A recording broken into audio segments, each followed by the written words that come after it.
എല്ലാ കൂട്ടുകാർക്കും മറ്റൊരു വീഡിയോയിലേക്ക് ഹാർദമായ സ്വാഗതം. ഇന്നത്തെ വീഡിയോയിൽ നമ്മൾ ഒരു 3 അടിപൊളി ഷെയർസ്, അതായത് ഫണ്ടമെൻ്റലി സ്ട്രോങ് ആയ 3 കമ്പനികൾ, അതിൻ്റെ വില ഏകദേശം 100 രൂപയെ താഴെയുള്ളൂ. അപ്പോൾ നമുക്ക് ഭാവിയിലേക്കുള്ള ഒരു പോർട്ട്ഫോളിയോ ക്രിയേറ്റ് ചെയ്യുമ്പോൾ ഈ ഷെയർസിനെ നമുക്ക് കൂടെ കൂട്ടുന്നത് നല്ലതാണ്.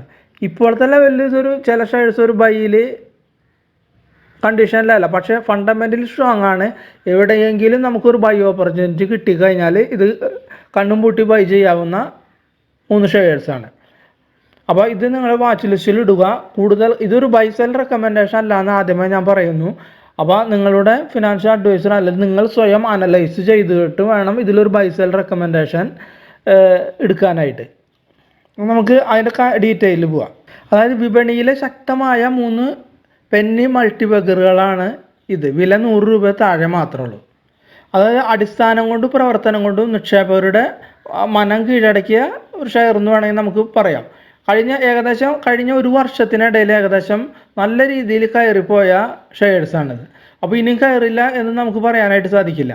അപ്പോൾ ഇങ്ങനത്തെ അടിസ്ഥാനപരമായി നല്ല ഫണ്ടമെൻ്റലി സ്ട്രോങ് ആയ കമ്പനികളെ നമ്മളെ കൂടെ കൂട്ടുന്നത് എന്നും നമുക്ക് നല്ലതാണ്. കാരണം 100 രൂപ താഴെ വിലയും ഉള്ളുതാനുകൾ. നമ്മുടെ ആദ്യത്തെ ഷെയറാണ് സിക്കാച്ചി ഇൻഡസ്ട്രീസ്. അതായത് ലോകമെമ്പാടുമുള്ള മൈക്രോ ക്രിസ്റ്റലിൻ സെല്ലുലോയിസിൻ്റെ ഏറ്റവും വലിയ നിർമ്മാതാക്കളാണ് ഇവർ. ഫാർമസ്യൂട്ടിക്കൽ വ്യവസായത്തിൻ്റെ ഒരു ഭാഗമായി നിൽക്കുന്ന ഒരു കമ്പനിയാണിത്. നമുക്ക് സിക്കാച്ചി ഇൻഡസ്ട്രീസിൻ്റെ ഒരു ഫണ്ടമെൻ്റൽ ക്രൈറ്റീരിയയിലേക്ക് ഒന്ന് പോയി നോക്കാം. സിക്കാച്ചി ഇൻഡസ്ട്രീസിൻ്റെ ഫണ്ടമെൻ്റൽ നോക്കുക. 1941 ഇതിൻ്റെ ഒരു മാർക്കറ്റ് ക്യാപ്പ് വരുന്നത്. സ്റ്റോക്ക് പി 39 നല്ല ROE ഉണ്ട്, 19.6%, ROE 17.6%. പ്രോഫിറ്റ് ആൻഡ് ലോസ് നോക്കിയാലും നല്ല രീതിയിലുള്ള പ്രോഫിറ്റ് ആൻഡ് ലോസ് ഉണ്ട്. പ്രോഫിറ്റ് ഗ്രാജുവലി കയറിക്കൊണ്ടിരിക്കും. നമുക്ക് ക്വാർട്ടറിലെ റിസൾട്ട് നോക്കിയാലും ഗ്രാജുവലി ആണ് കയറിക്കൊണ്ട് 66, 73 ഗ്രാജുവലി സെയിൽസ് കയറിക്കൊണ്ടിരിക്കുന്നു. അതിനനുസരിച്ച് പ്രോഫിറ്റും കയറിക്കൊണ്ടിരിക്കുന്നു. 7, 9, 10, 12 ഗ്രാജുവലി ആയിട്ടാണ് കയറിക്കൊണ്ടിരിക്കുന്നത്.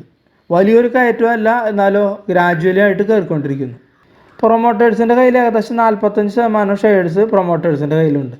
അപ്പോൾ ഫണ്ടമെൻ്റലി നല്ല അടിത്തറ ഉള്ള നല്ലൊരു ഷെയറാണ് സിക്കാച്ചി ഇൻഡസ്ട്രീസ്. പക്ഷേ സിക്കാച്ചി ഇൻഡസ്ട്രീസിലെ നമ്മൾ ചാർട്ട് നോക്കിക്കഴിഞ്ഞാൽ എവിടെ നിന്ന്, അതായത് 20 നിന്നാണ് ഏകദേശം ഒരു കുതിപ്പ് ഉണ്ടായത് സ്മോൾ പീരീഡ് ഓഫ് ടൈമിൽ. അതിന് ശേഷം താഴ്ന്നു നിൽക്കുകയാണിത്. അപ്പോൾ ഇപ്പോഴും നമുക്കൊരു ബൈ എൻട്രി എന്ന് പറയുന്നത്, നമുക്ക് കറക്റ്റ് ഒരു ലെവലിൽ എത്തിക്കഴിയുമ്പോൾ ഒരു ബൈ എൻട്രിക്ക് ഇതൊരു പരിഗണിക്കാവുന്നതാണത്. അപ്പോൾ നമ്മളെ കൂടെ കൂട്ടാവുന്ന ഒരു ഷെയറാണിത്. കയറുമ്പോൾ നല്ല രീതിയിൽ കയറുന്ന ഒരു ഷെയറാണ്. അടുത്തത് നമ്മുടെ ഷെയറാണ് GK വയേഴ്സ്. അതായത് galvanised steel wire, nails, steel ഫാസ്റ്റനറുകൾ എന്നിവയ്ക്ക് പവർ ട്രാൻസ്മിഷൻ, കേബിൾ കണ്ടക്ടർ, അങ്ങനെ ജനറൽ എഞ്ചിനീയറിംഗ്, കൺസ്ട്രക്ഷൻ തുടങ്ങിയാണ് ഈ കമ്പനിയുടെ ഉൽപ്പന്നങ്ങൾ. ഏകദേശം 100 രൂപ താഴെയുടെ ഇതിൻ്റെ റേറ്റ് വരുന്നത് GK വയേഴ്സിൻ്റെ. GK വയേഴ്സ് 504 രൂപയുടെ ഇതിൻ്റെ മാർക്കറ്റ് ക്യാപ്പ് വരുന്നത്. സ്റ്റോക്ക് പി വളരെ കുറഞ്ഞ സ്റ്റോക്ക് പീരീഡ് 12.3, ROC 27.1 ഉണ്ട്. Very good ROC. ROE നോക്കിയാൽ 42% ROE. അത് രണ്ടും വളരെ ഗുഡാണ്, വളരെ ഗുഡ്. കമ്പനി നോക്കിക്കഴിഞ്ഞാൽ നമുക്കറിയാൻ പറ്റും റെഡ്യൂസ്ഡ് ഡെബിറ്റ് വളരെ അധികം കുറച്ചിട്ടുണ്ട് കമ്പനി. അപ്പോൾ റിസൾട്ട് നോക്കിയാലും നമുക്കറിയാൻ കഴിയും ഗ്രാജുവലി കയറിക്കൊണ്ടിരിക്കുന്നു. ഇവിടെ 53, 50, 64, 88, 104, 106 അങ്ങനെ ഗ്രാജുവലി സെയിൽസ് കയറിക്കൊണ്ട് അതിനനുസരിച്ച് പ്രോഫിറ്റിലും ഒരു വളർച്ചയുണ്ട്. അപ്പോൾ അടിസ്ഥാനപരമായി നല്ലൊരു കമ്പനിയാണ്. പിന്നെ വിലയും കുറഞ്ഞത് 100 രൂപ താഴെയല്ലേ വിലയുള്ളൂ. പ്രൊമോട്ടേഴ്സിൻ്റെ കയ്യിൽ 59% ഷെയർസ് പ്രൊമോട്ടേഴ്സിൻ്റെ കയ്യിലുണ്ട്. GK വയേഴ്സിൻ്റെ ചാർട്ട് നമ്മൾ നോക്കിയാൽ അറിയാം, ഒരു കൺസോളിഡേഷൻ റേഞ്ചിലായിരുന്നു കുറേ നാൾ, അതായത് വർഷങ്ങളോളം 2020 തൊട്ടിട്ട് ഒരു 4 വർഷത്തോളം അതിനുശേഷം ആ റേഞ്ച് ബ്രേക്ക് ഔട്ട് ചെയ്ത് കയറി നിൽക്കുകയാണിത്. ഇത് ഒരു മന്ത്ലി ചാർട്ടാണിത്. അപ്പോൾ ഇതും നമുക്കൊരു കൂടെ കൂട്ടാവുന്നതാണ് ഒരു ബൈ റേഞ്ച് വരുന്നത്. പക്ഷേ ഇപ്പോൾ ഒരു ബൈ റേഞ്ച് നമുക്കൊരു അഭികാമ്യമല്ല. കാരണം ഇത്രയും കയറി നിൽക്കുന്നത് കൊണ്ട് നമുക്കിതൊരു അഭികാമ്യം അല്ല. അപ്പോൾ വെയിറ്റ് ചെയ്യുക ഇത്. പക്ഷേ ഇത് കൂടെ കൂട്ടേണ്ട ഒരു ഷെയറാണ്. നമുക്കൊരു ബൈ ഓപ്പർച്യൂണിറ്റി വരുന്നാൽ നമുക്ക് ഇതിലൊരു എൻട്രി പരിഗണിക്കാവുന്നതാണ്. നമ്മൾ അടുത്ത ഷെയറാണ് പാരമൗണ്ട് കമ്മ്യൂണിക്കേഷൻ.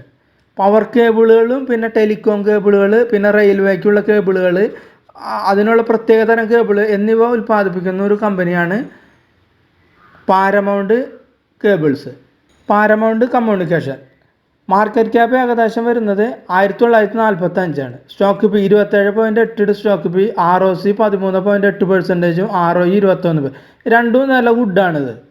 ROC ഒരു ഗുഡാണ്. അവൻ്റെ അതിൻ്റെ റിസൾട്ടിൽ ക്വാർട്ടറിൽ റിസൾട്ടിലേക്ക് പോയി കഴിഞ്ഞാൽ അതിൻ്റെ സെയിൽ നോക്കിയാലാണ് ഒരു ഗ്രാജുവലി ഉള്ള ഗ്രോത്താണിത്. ഗ്രാജുവലി ഓരോ ക്വാർട്ടർ ടു ക്വാർട്ടർ എടുക്കുമ്പോൾ ഗ്രാജുവലി കയറിക്കൊണ്ട് വലിയൊരു കയറ്റമില്ല എന്നാലോ ലോസും ഇല്ല, അങ്ങനെ കയറിക്കൊണ്ടിരിക്കും. സെയിൽസിൽ നല്ല ഗ്രോത്ത് ഉണ്ട്, അതിനനുസരിച്ച് നെറ്റ് പ്രോഫിറ്റിലും നല്ലൊരു ഗ്രോത്ത് ഉണ്ട്. ഈ 2021 ജൂണിൽ മാത്രമേ അതിന് നഷ്ടം കാണിച്ചിട്ടുള്ളൂ. ബാക്കിയൊക്കെ ഗ്രാജുവലി കയറി 2 കോടി 3 കോടി അങ്ങനെ ഉണ്ടാവും, ഗ്രാജുവലി കയറിക്കൊണ്ടിരിക്കുന്നു അതിൻ്റെ പ്രോഫിറ്റ്. പ്രൊമോട്ടേഴ്സിൻ്റെ കയ്യിൽ നമ്മൾ നോക്കിയാൽ അറിയാം ഏകദേശം 50% ഷെയർസ് ഉണ്ട് പ്രൊമോട്ടേഴ്സിൻ്റെ കയ്യിൽ. പാരമൗണ്ട് കമ്മ്യൂണിക്കേഷൻ നമുക്കറിയാം വളരെ നാളുകൾ അത് ഒരു 20 ഈ റേഞ്ചിൽ ഒരു 20-10 റേഞ്ചിൽ ട്രേഡ് ചെയ്തുകൊണ്ടിരിക്കും, വെറും 10 രൂപ. അവിടെ നിന്നാണ് അത് കുതിച്ചുകാട്ടം നടത്തിയിട്ടുള്ളത്. ഇവിടെ നിന്ന് എത്ര നാൾ നമുക്ക് ചാർട്ട് നോക്കിയിട്ട് എത്ര നാളുടെ ഈ റേഞ്ചിൽ കിടന്ന് കളിച്ചത്, അതിനുശേഷം കുതിച്ചുകാട്ടം നടത്തിയത് ഇവിടെ. അപ്പോൾ നമുക്കിപ്പോഴും നമ്മളൊരു ബൈ കണ്ടീഷൻസ് വരുന്ന ആ സമയം വരെ ഇത് വെയിറ്റ് ചെയ്യുകയോ നിവൃത്തിയുള്ളത്. അപ്പോൾ ഇത് അടിസ്ഥാനപരമായി ഫണ്ടമെൻ്റലി നല്ല സ്ട്രോങ് ഉള്ള 3 കമ്പനികൾ പറഞ്ഞു എന്ന് മാത്രം. അപ്പോൾ അത് ഒന്ന് വാച്ച് ചെയ്യുക നിങ്ങൾ. ഒരു ബൈ സെൽ റെക്കമെൻഡേഷൻ അല്ല എന്ന് ആദ്യമേ പറയട്ടെ. നിങ്ങളുടെ ഫിനാൻഷ്യൽ അഡ്വൈസറുമായോ ബ്രോക്കറുമായോ തീരുമാനിച്ചിട്ട് നിങ്ങളൊരു ഡിസിഷനിൽ എത്തുക. പക്ഷേ ഈ ഷെയർസ് എപ്പോഴും നിങ്ങളൊരു വാച്ച് ലിസ്റ്റിലും ഉണ്ടായിരിക്കണത്. നമുക്ക് ചില ഭാവിയിലേക്ക് ഒരു മുതൽക്കൂട്ടായിക്കൂടാന്നില്ല ഇങ്ങനത്തെ ഷെയർ. അപ്പോൾ വീഡിയോ കണ്ട എല്ലാവർക്കും നന്ദി, നമസ്കാരം.